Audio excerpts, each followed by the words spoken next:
blocking blue light can really help lower cortisol. So what's the best practice for like making the most of these?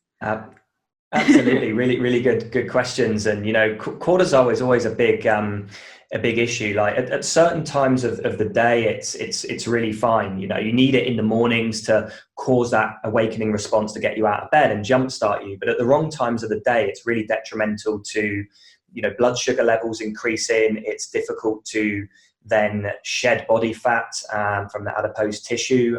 So we want to really, monitor it and make sure that the cortisol rhythms run correctly in line with the central clock system. So I guess the first point is to really give you a little bit of a background into why blue light increases cortisol. And I was listening to a fascinating interview not so long ago with the leading expert in the world on light and how it affects the bodies, Alexander Wunsch, a German doctor. And he was talking on another podcast, it was about 2 hours and I couldn't get away from it, it was that good, about how cortisol actually really worked from a scientific level regards to light. Now, I'll explain it in layman terms because he is extremely intelligent and, speaks very technically. So I'm going to break it down a little bit. So we evolved under the sun and we were outside ancestrally a lot, getting exposed to UV light. So you have three different types of UV light, but we'll leave UVC. You have two main types, UVA and UVB. And UVA is the type of UV that actually causes sunburn. UVB is great because you can actually have it synthesized with cholesterol in the skin to form vitamin D, which decreases all-cause mortality, and a really essential nutrient that's created in the body through sunlight. Now, as humans, unlike other animals, we have no detection for UVA light. We can't go outside, from an ancestral point of view and go, yeah, there's UV light. We can tell there's UV light outside today. So how we evolved as a species was that our eyes could perceive different colors of light. So the one color of light that's associated with high levels of UV light is blue. So typically when the sun is shining, the sky is blue, UV light is going to be high. And UV light is essential for life, but it also causes damage to skin. It's irrefutable. It does do that. But there's mechanisms in place that we can talk about later about how the sun actually repairs any of that damage later on in the day. But when we see the color blue, cortisol levels rise because cortisol is actually anti-inflammatory regards to damage from UV light. So cortisol is a protective measure from UVA light. So when we're out in the sun, we can, not put sun cream on, take the sunglasses off, get all that good UV light. Any of the damage that's then caused by the UVA is then counteracted by higher cortisol levels during the day, and also restored through red light and near-infrared light from the sun later on in the day as well. They're the restorative properties. So when our eyes see the color blue, our cortisol levels will rise because our brain thinks that the color blue is associated with high levels of UV light. So if you're coming home after sunset and you're switching on your telly, you're switching on your laptop, you're scrolling through your phone, you're even opening your fridge light, switching on your house lights, and various other sort of activities that will involve artificial light. This is sending a message to the brain that blue light is present because it's very high in all those devices, in LED devices.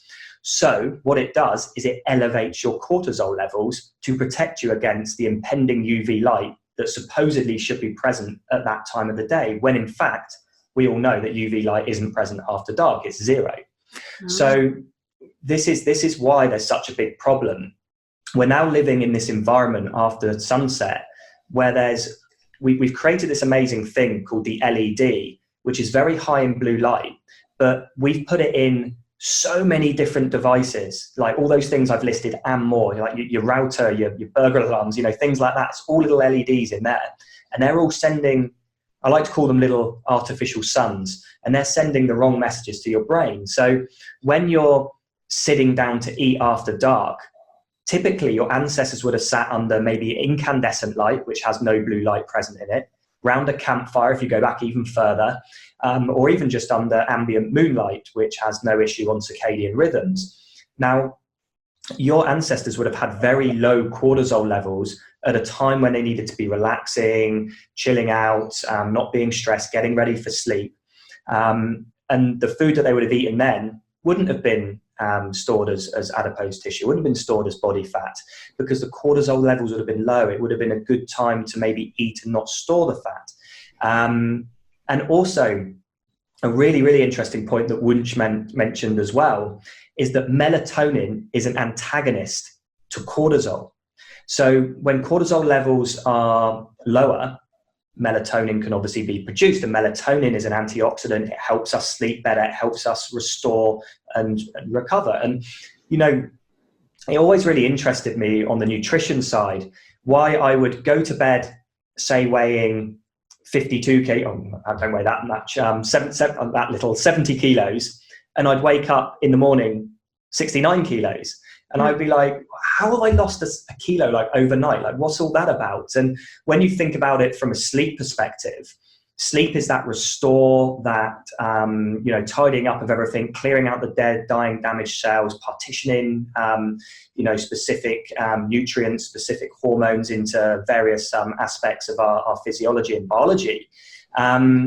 And all those processes obviously burn energy, and we're not obviously then eating through the night, or hopefully not anyway, otherwise we've got a bit of a problem. And I used to actually, when I weighed quite a lot more, I used to get up in the night and snack, but that was really bad. So you, I guess with melatonin, you want higher levels of melatonin because your cortisol levels will then be less. And the way to get higher melatonin levels is to manage artificial blue light, not have blue light in your environment if you can, or if you don't want to remove yourself from all the technological wonders that you're using, is take steps to mitigate that blue light by wearing blue light blocking glasses.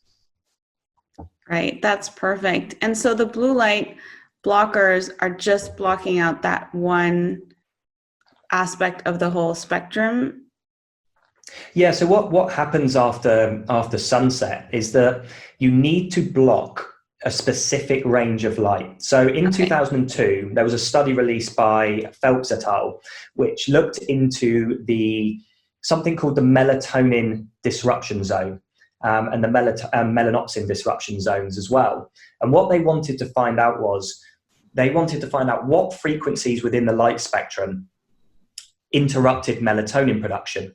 So they tested all the different frequencies of light. So light runs from the visible spectrum from 380 nanometers, which is violet, into the 400s, which is blue, then the 500s, which is your greens, then you go into your ambers and your reds, and you're finishing at around about 680 nanometers. Then after that, you're going into your infrareds, your invisible lights like your UV, your infrareds, and then even further up, you're going like X-rays, gamma rays, and all that kind of stuff. So it's all the same thing. Now, when it comes to melatonin, it was very, very evident that there was a specific bell curve that showed the zone of light that stopped melatonin production.